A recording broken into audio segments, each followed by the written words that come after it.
Hi there, everyone. We are going to get started in just a minute here, so hang tight and I will be back with you.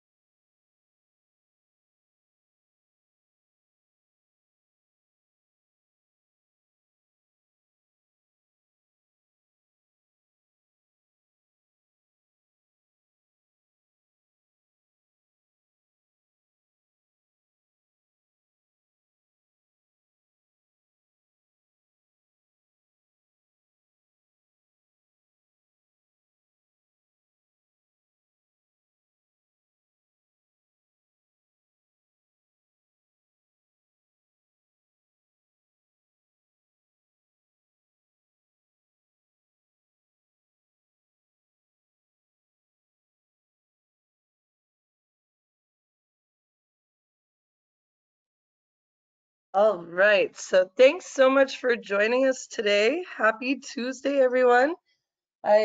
Up here where I am in Saskatchewan, Canada, it's a rainy day, so I hope that wherever you are, you have some sunshine.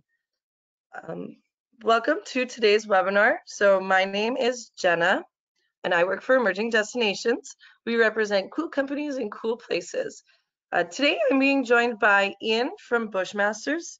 Now, for me, this is one of the coolest products because of the exciting and unique adventures that Bushmasters offer in Guyana.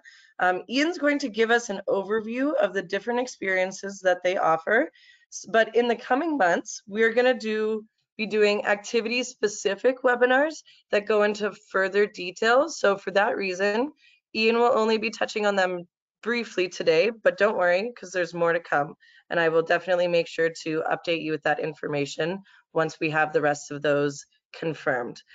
Before we get started though, I just wanted to take a quick moment to introduce our portfolio to you. So today, of course, we're talking about Guyana, but in South America, we also have Hotel Las Torres, Fantastico Sur, and Cruz Andino in Patagonia, in Argentina and Chile. We have Grand Hotels Lux in Argentina and Uruguay. We have Jungle Experiences and Amazon River Cruises in Peru. And then further north, we have Terra Nova in Costa Rica. And then, of course, we have our African portfolio. We have our Kelly and Peacock Safaris, Alawana Collection, and Sky Safari by Alawana. That's in Kenya and Tanzania. We have our Eco Training in South Africa. And we have Adventure Consults in Uganda and Rwanda. And then lastly, we have our polar cruises. So we have our Venture Canada doing the Canadian Arctic, and Iceland Pro Cruises and Iceland Pro Travel in Iceland and Greenland. So just a very brief overview of those for you. Now, if you have any questions about any of our other clients, or if you want to receive additional information, brochures, previous webinar links, any of that, please feel free to reach out to me. My email is at the bottom there, so jen@emergingdestinations.com. A couple quick housekeeping items to go over before we begin. This webinar will be recorded, so if you need to step away for any reason, please don't worry. We will be sending out the recording to everyone later this week. And also, we will be posting them to our Emerging Destinations YouTube channel, so you can always find our previous recorded webinars on our YouTube channel or on our Emerging Destinations website as well. We'd also like to welcome you to participate throughout the webinar. So you can send us over a question or comments, anything that you have throughout Ian's presentation using the GoToWebinar control panel located on the right-hand side there. We will get Ian to answer as many of these questions as possible at the end of the session. If there are some that we are unable to get to, we will make sure to send all of the answers to you in our webinar follow-up. But on that note, I'm going to hand things over to Ian, who's going to give us a brief introduction to his company and the experiences that they offer in Guyana.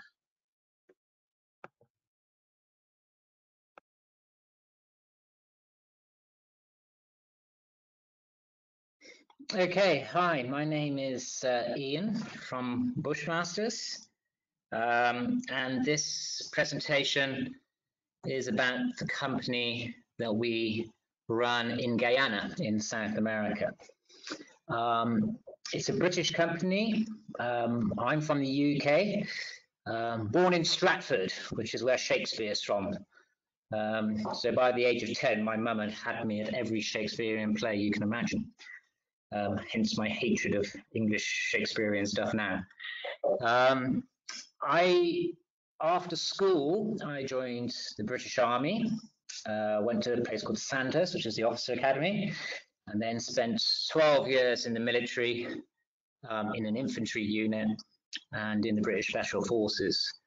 And when I left, which was in 2000, I started looking for something fun to do. My time in the army, outside of all the army stuff, had been spent a great deal doing adventurous type things in various parts of the world. So I spent a lot of time in the jungle as a jungle instructor. I ran the survival school at Hereford. So I spent many, many weeks struggling and suffering in various situations which they put you through in the military, in Europe, in the Arctic, in the desert, in the jungle. And I also had the great good fortune to go on lots of expeditions, from small stuff in the South Atlantic, where I went down to a tiny little island called Beauchesne, to go and check it out after a trawler had crashed on the rocks, and it was a UN protected haven with 70% of the world's albatross population living on it, which was quite an entertaining day. Right up to 3 or 4 month long expeditions in the Himalaya, climbing unclimbed mountains. And certainly when I left the military, that desire to go off and do fun things in remote places stayed with me and still is to this day. After the army, I had good luck. A very good friend of mine from the military had set up a company in the UK. It was actually based in Buckingham Palace Road, so just around the corner from Buckingham Palace itself in London. And we ran specifically jungle expeditions around the world based on scientific projects, conservation work, and working with the indigenous peoples who lived there. It was mainly in Borneo, but also in Belize. And Belize, where I was sent to be the command person in charge of organizing all the expeditions. And Belize is where I spent my jungle experience 10 years ago. So it's quite fun, great to go there. After a few years in Belize, the company I worked for was very, very keen to find a jungle location in Amazonia, because of course, of all the world's jungles, the Amazon rainforest is the biggest and the best. So they sent me to Guyana. And after 2 or 3 years here in Guyana running the same expeditions for that company, I set up my own, which was called Bushmasters. Is still called Bushmasters. The main reason for that was that the expeditions that we had done with Trek Force were great. They were really good fun, but they weren't really pushing it. They were mainly static. We did the odd exploratory trek, but it was mainly around conservation projects, building ranger stations and things like that. And because I had seen the jungle up close a lot by that point, there were tons of places I wanted to go and check out, which most likely no one, bar indigenous people, thousands of years ago, had been. It's still one of those places left on the planet that most of it people haven't been, or if they had, it was millennia ago, and there's no recorded history of what they found or what they saw. So in 2005, I set up Bushmasters, and the emphasis was on a number of key expeditionary type trips. They were all aimed at being about 2 weeks long, just to fit in with normal holiday time that people have. And they were the jungle survival, which is loosely based around some of the stuff we used to do in the military. A lot of training. We spent a lot of time teaching people how things work for real. Because although you might see on these TV shows people rubbing sticks together to make fire and so on and so forth, it doesn't actually work like that in the real world, especially if you haven't spent the last 20 years learning how to do it.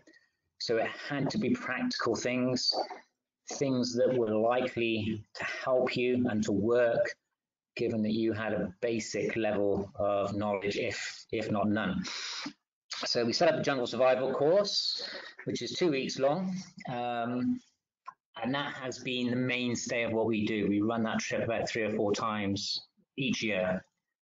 On from the jungle survival, I was very keen to get out and see some of these remote places I just spoke about. So we started setting up venture expeditions. Each one of those is new. We do it once and then we never do it again. And it sounds a little bit selfish, but I've got a tick list of hundreds of places in Guyana that I want to go and check out to find the 30-foot anaconda and to see where this river goes and to find out if it is full of small jaguar-like cats, as the legends say, in this particular part of the jungle, which no one goes.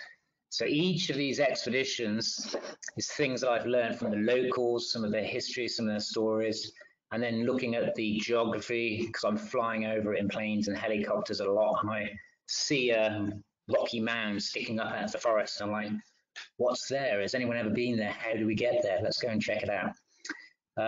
So we do at least one venture expedition every year. As I say, we don't repeat them. So we do it once and that's it, done.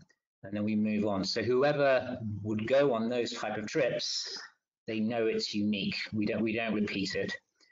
And most of the time, they are probably the first people to go there, certainly the first foreigners. I mean, obviously in the past, the indigenous Amerindian people may have been there, but there's no evidence of that. The other great thing about Guyana, although it's 87% jungle, a huge portion of it is also savanna. Kind of reminds people of the Serengeti.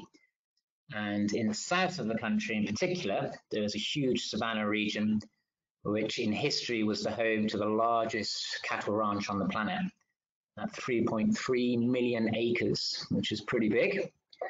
Even today, this ranch is over 1 million acres, which makes it bigger than anything in Texas. And it is an area of the country inhabited by an indigenous group called the Wapishana tribe. And hundreds of years ago, probably about 150, 200 years ago, the colonial settlers, mainly from the UK, set up cattle ranches there and employed the local people as their cowboys or vaqueros. It's a stunning place. There are still dozens of family cattle ranches which have been working as they have done for hundreds of years. The people ride barefoot, they make their own saddles, they lather the cows with the lassos that they've made themselves from rawhide. It's a stunning place, my favorite place in the whole of the country. So we started doing ranch-based expeditions to these places probably about 10, 12 years ago. And we tried to do 1 or 2 of those each year. It's stunning. There's no electricity, there's no running water, but there's crystal clear creeks, giant anteaters roaming the savannah, and the most sure-footed horses to ride at full gallop, chasing down the cattle that you can possibly imagine. I've ridden a lot of horses, including Arabs, because I do trips in Jordan in the desert, but these are by far the sturdiest and strongest horses that I've ever read. And they're absolutely brilliant. It's a stunning place, great stars, and lots of rum, of course, being a ranch.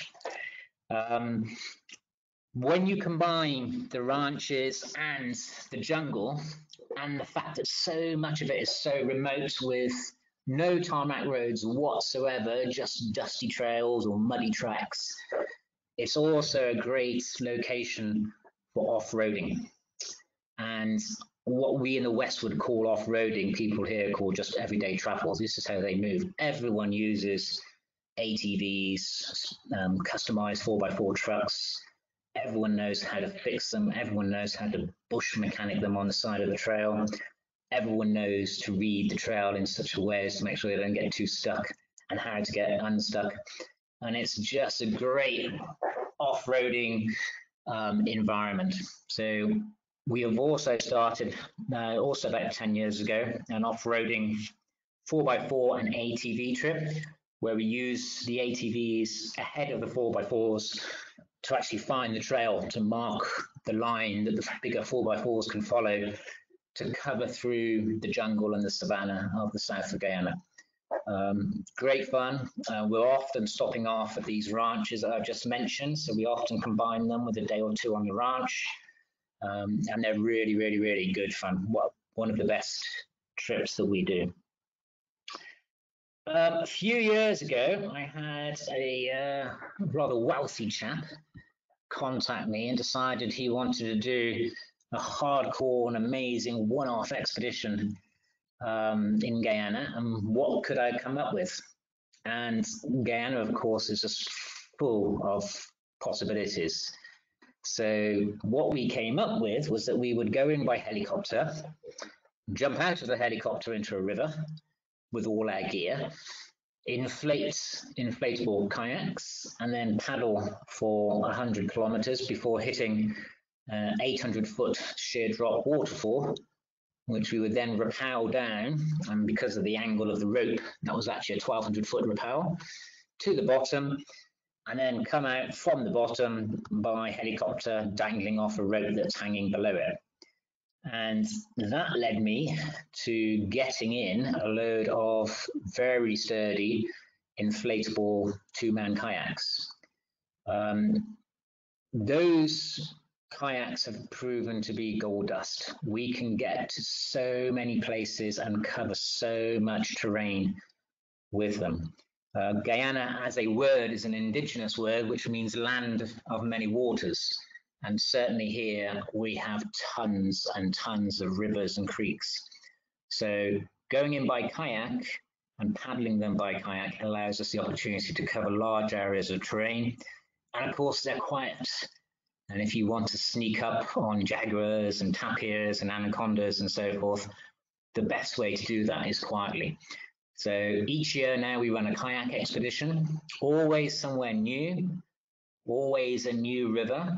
Sometimes we go in by helicopter, sometimes it's a trek in. We've actually had to portage all our gear and kayaks for 2 days on the back of rather robust bulls through the forest and dump it all next to a river before starting paddling.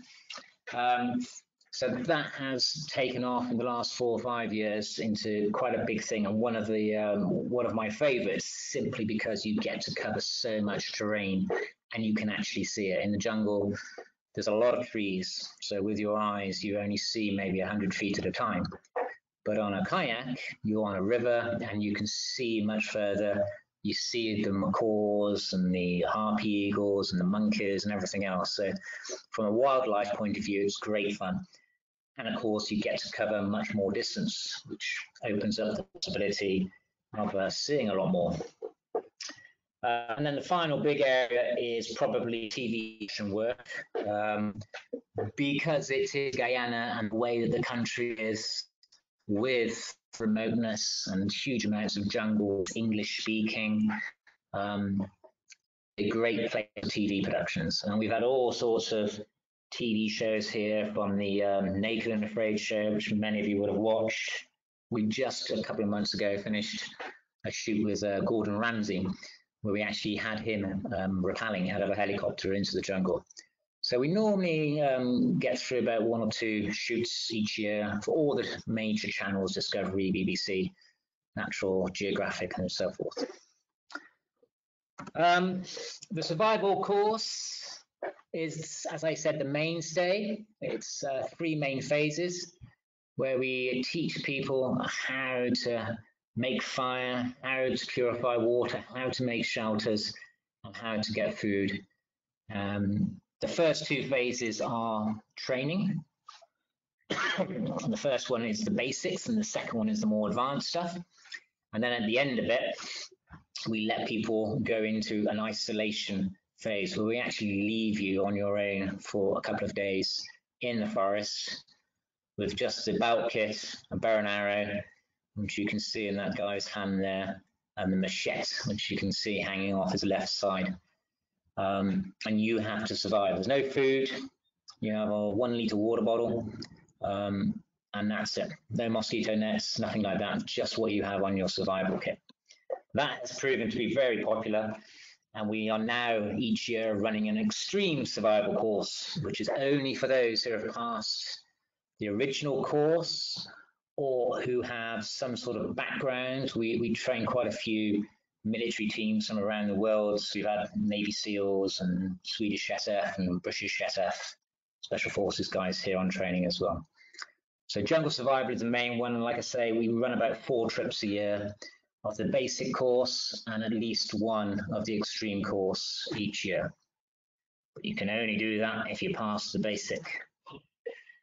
The venture expeditions, we run at least one a year that I have planned, which makes it more affordable. But of course, we open these up to all manners of people who want to come and do something crazy.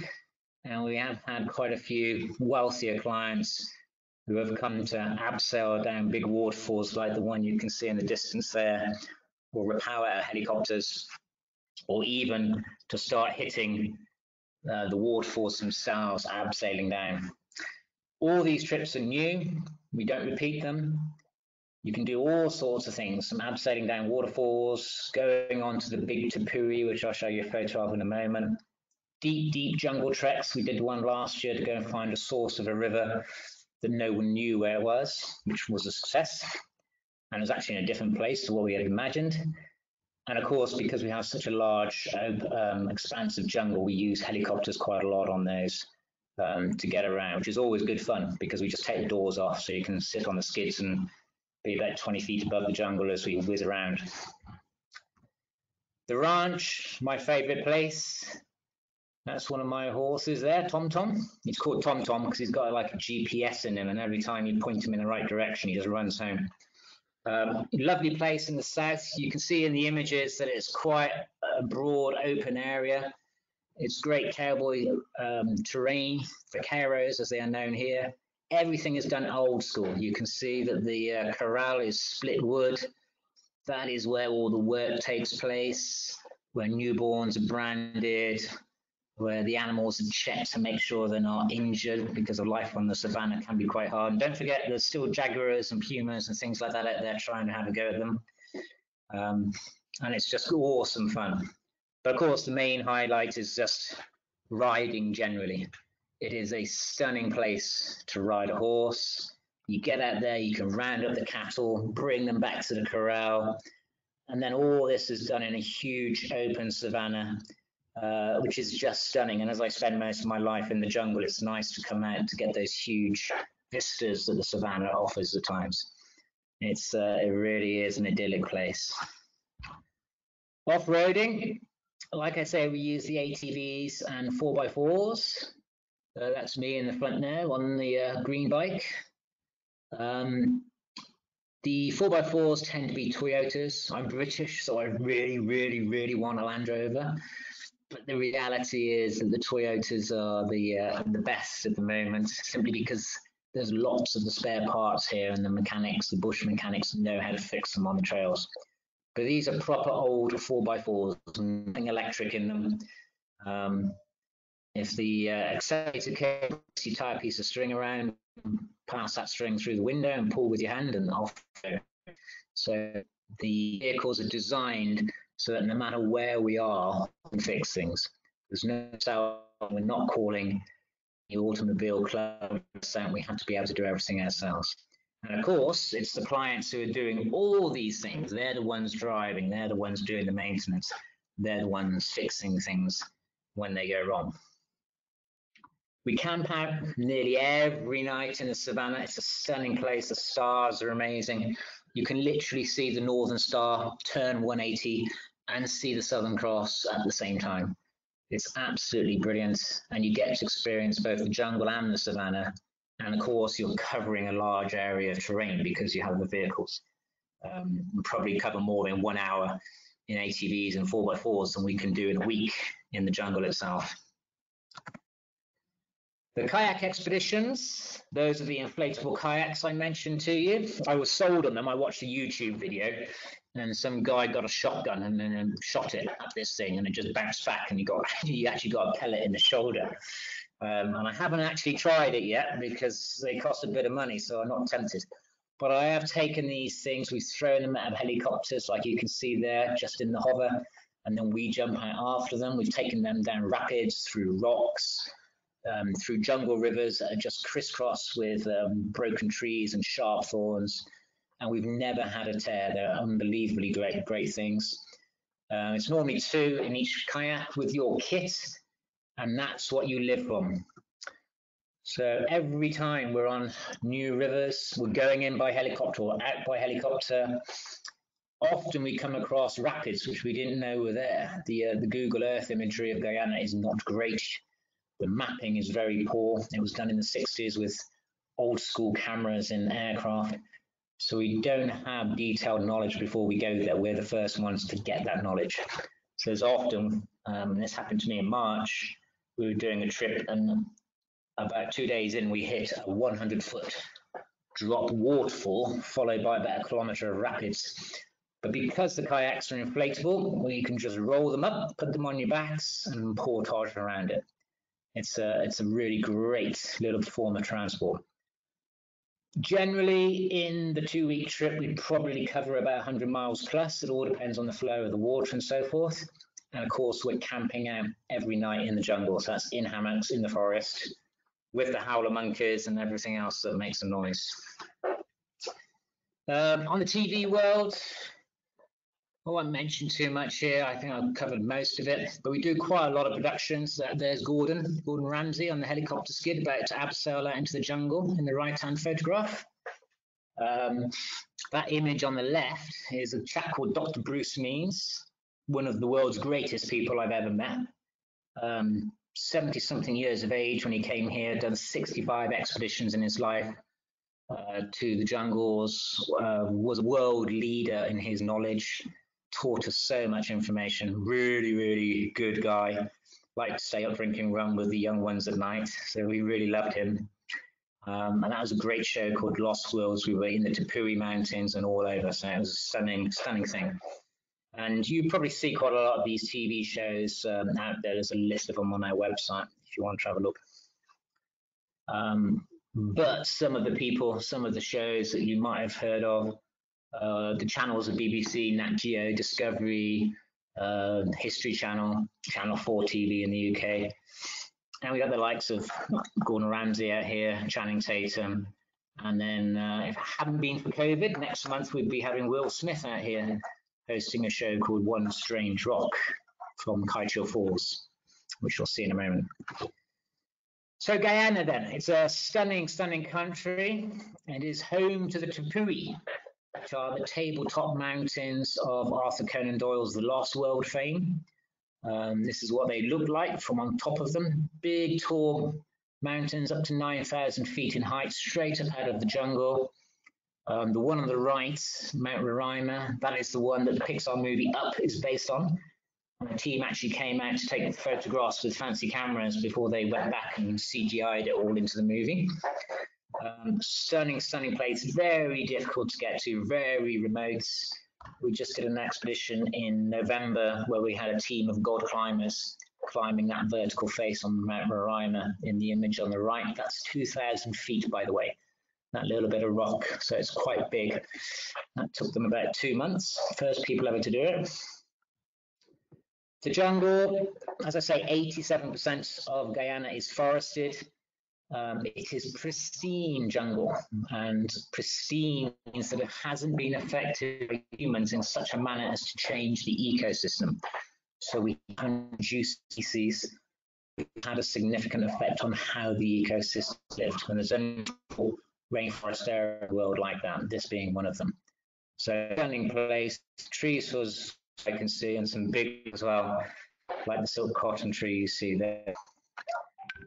The savanna, as I mentioned, I think it's about nearly 6 million acres of terrain that is savanna grassland, brilliant for horse riding. Stunning place, my favorite place. I'm actually there right now in the heart of the savannah, right on the border with Brazil. And this is, if they had internet and I could communicate with the rest of the world, that's where I would spend the rest of my days. But there's not even electricity down there, just God's light. The rivers of Guyana, I mentioned, Guyana means land of many rivers. They go from small little things that you can see on the left there, creeks with trees down, and the big waterfalls like Kaieteur on the right, and up to the huge rivers like the Essequibo. It's big enough at its mouth to drop Barbados in and to lose it. So it's quite a bigger mass of water. The people, obviously one of the key things. And these, despite all my years in the military training, this is where I've learned the most from, learning from these guys. That's Milner on the left, fixing his bow and arrow. And on the right is Sparrow, Captain Sparrow, Jack Sparrow, on a bamboo raft that we had made. Brilliant, brilliant people. They all speak English. So communication with them is as easy as anywhere else. And the stories that they have and the lifestyle that they live is absolutely amazing. So I recommend you just to come, if only just to come and visit with the people. And then, of course, the wildlife. Guyana is known as land of the giants. We have lots of wildlife, and because it's so densely forested, and because there are so few humans, there is a lot of this. The jaguar that you see in the top right, where I live in the Rupununi, they reckon there's more jaguars than there are people. And the likes of the harpy eagle, the giant river otters, black caiman, that huge big anaconda you can see there. If you go to the right place, finding these things is a relatively straightforward thing to do. And luckily, I've managed to see pretty much everything in Guyana many, many times over. And that's it. So thanks for your time. If anyone has any questions or specific queries, let me know. I know we're looking to do future webinars about specific trips in more detail. But for now, over to you. Any questions? Thank you.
Hey, Jenna, are you there?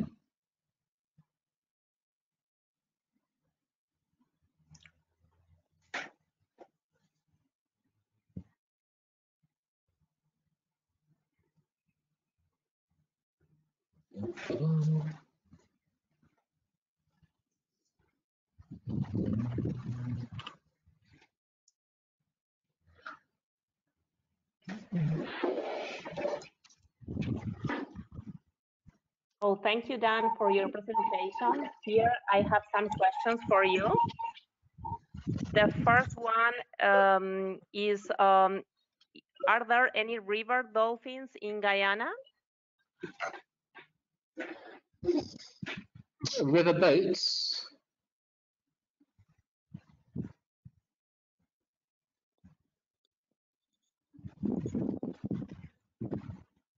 Hello, can you hear me?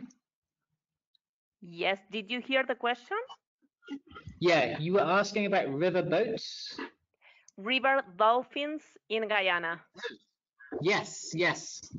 There are river dolphins, yes, but they tend to be on the bigger rivers closer to the coast. they can't go inland because of all the rapids and waterfalls. But on the Essequibo, there's quite a lot of people around the Essequibo traveling by boat, and they see river dolphins, quite regularly. Great. Then we have another question. How many groups have you taken on the jungle survival trip? Are there any favorite groups in particular? And what type of people are attracted to this type of trips? Jungle survival, I think we've done over 100 jungle survival trips in the last 15 years. And that makes up about 1/3 to a half of all the trips that we've done. Every group is a favorite, of course. So I've got to be diplomatic. And as far as the people coming on it, it's such a huge cross section. They have to be 18 to come on the course. It's for adults. But we had one guy who was 72 from Norway, and he was probably the strongest guy on the course. And it's ranged. We've had a Hollywood movie star. We've had guys who work in construction, people who are doctors. Some reason everyone from France seems to have a PhD. Maybe they're just super intelligent over there. But it's a wide range from all over the world. We've had people from Saudi Arabia, from Europe, from the States, from Australia. So it's a very, very broad spectrum of people. Great, thank you. Then we have a third question. We have a client which is really interested in exploring the tepuis. So he's asking if you have any tepui trip upcoming. Yes, we do. We actually had one planned for October this year, where we're actually going into Tepui by helicopter, spending the night on top. Then we rappel down the side on ropes, trek out through the jungle, and then a kayak extraction for a few days along a river. But of course, everything at the moment is on hold because of the issues with COVID. And then we're planning another one for next year where we actually go to Mount Roraima, the biggest of all the tepui. There's a lot of tepui, by the way. There's not just one or two. There's dozens and dozens and dozens of them. And certainly most in Guyana have never had anyone on. So that's definitely an area where we're doing more of. But to physically get on top of a tepui basically means you need to be like Spider-Man on ropes, because they are vertical, straight up rock faces, or go in by helicopter. And we normally use the helicopter because it's just quicker in the time that we have. Great. Then we have another question, and I like this question. What's more dangerous, caiman or jaguar? Humans. I mean, clearly both of them could easily kill a human being. You are not going to win a fight. But it just really does not happen as, I don't know, it's the Hollywood world or whatever making out every animal to be predators, but they're certainly not after human beings. I've swam with big 15-foot long black caiman 10 feet away from me in the rivers, and they're not interested in attacking humans. I mean, clearly you use your common sense. You don't sort of tease them or bait them or prod them with a stick, because that stick is not going to protect you. But attacks by any animal other than mosquitoes are exceedingly rare, very, very rare. I mean, literally one or two in decades. So if you see one of these things, we get the cameras out. We don't run away. Okay. We have another question. Has anyone on the survival course actually shot anything with the bows and arrows? Yeah, absolutely. The problem, though, is not their ability. The problem is most people just put their bow and arrow next to a tree and then walk off to do something.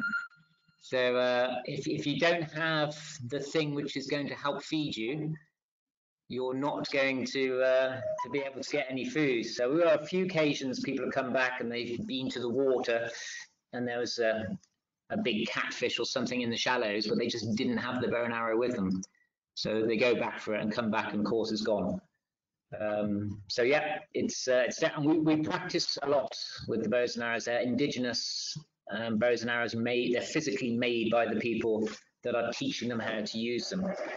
So it does take some practice. But yeah, it's been done and I'm sure will continue to be done. Great. Do you expect any adventures to take place later this year? I heard that, yes, you are planning a trip maybe in September, October, but this is depending on the evolution of the COVID-19. Are you already taking bookings for the trip, or how are you handling that? Yeah, the big issue for us with regard to COVID is flights, because of course, if you can't actually get to these places internationally, then there's not much we can do. And of course, that's what we're monitoring most closely. We do have a trip planned for October, which already has a group planned for it. And I'm hopeful that by October, the flight limitations will be lifted. Of course, the big thing with Guyana is this is literally the best social distancing you can possibly do, because where we're going, no one has been for thousands of years, if ever. And there's no one around us. 2 meters is it's more like 200 miles. So it's great from that perspective, but it is all down to when flights actually start to kick in. Hopefully by October that will be the case. But we have updated the website with dates, and we are looking at not just October, but survival course in December, and then hopefully a full schedule through 2021. Great. And I think the last one for today's webinar, do you need experience of rope work? Right, okay. Well, depends what you're doing. Pretty much all the trips that we do, you don't need any experience with regard to the ropes, the survival, the 4x4s or anything, because we plan them to be based on someone, average Joe being able to come out and do them. So the abseil one that we're doing, for example, we have instructors with us who will be handling all the safety side of it, and all that is based on UK standards.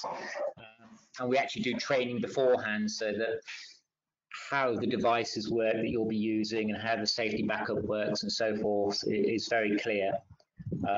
But if you were doing something more extreme, if you wanted to climb the side of one of these great tapuis, it's not just the rope work, of course, but it's the ability to physically climb rock that's overhanging that you would need. But they tend to be one-off expeditions. Pretty much all the trips that we do, anyone can come on. The only exception really are the more advanced trips, such as the extreme survival, and that's not so much about a person's physical skills, but us knowing the person already and knowing their character and their mindset, and make sure they've got a positive mental attitude, because of course it's the jungle can be an extreme environment, so we need people to be switched on, as we would say. But generally, no previous experience required. Okay, great. So thank you so much, Ian, for your today's webinar. So this was Explore Guyana, the Bushmaster Way webinar for today. We really appreciate your time and connections with us today. And again, if we can help or assist you in any way, we will be happy to do it. So do not hesitate to contact Jenna, Jane, Jessie, or Anna at the Emerging Destinations team. I hope you have a wonderful afternoon and look forward to having your clients traveling to Guyana very soon. Thank you. Thank you very much.